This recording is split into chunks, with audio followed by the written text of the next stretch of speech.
A few days ago, I caught a few minutes of an episode of Judge Judy when she got sidetracked by the actions of a young woman, the defendant in her case. She discovered through comments made by the defendant in her case that she had been ordered by another judge to return a dog to the young man, the plaintiff in her case, but the young woman had refused to return the dog as ordered. Without missing a beat, Judge Judy asked the young woman whether she was an only child while staring at the young woman's mother seated behind her. And she was.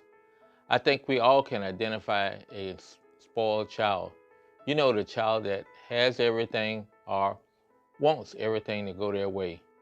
We know that children born into multiple children families are less likely to be spoiled. Congolese households consist of an average of 5.3 members, whereas the American household consists of 2.53 people in 2018. In summary, the average Congolese family is more than twice the size of an American family. This Sunday Minute for the Congo Mission is based upon the gospel lesson according to Luke chapter 20, verses 27 through 33. The passage talks about what happens when there are no children born in a marriage. It reads as follows. Some Sadducees, those who say that there is no resurrection, came to him and asked him a question. Teacher, Moses wrote for us that if a man's brother dies, leaving a wife but no children, the man shall marry the widow and raise up children for his brother. Now there were 7 brothers. The first married and died childless. Then the second and the third married her. And in the same way, all 7 died childless. Finally, the woman also died. In the resurrection, therefore, whose wife will the woman be?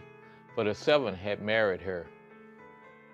In Congo, children born of a marriage defines the strength and standing of a family in the village and society.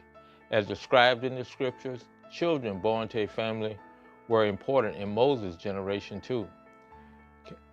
Can you imagine the sorrow felt by this woman and her family after being married to the 6 other brothers and still have no children?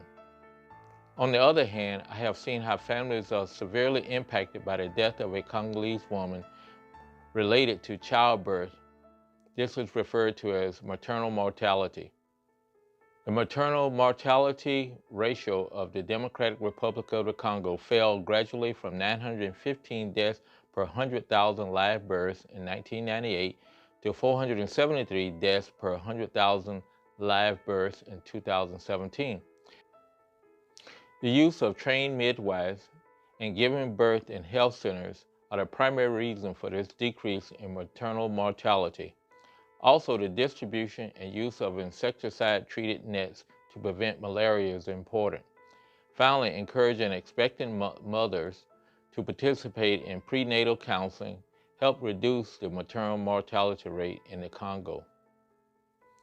Congo Helping Hand provided health centers with insecticide-treated nets and newborn baby gift packs to incentivize expectant mothers to participate in the health center program to reduce maternal mortality in the early 2000s.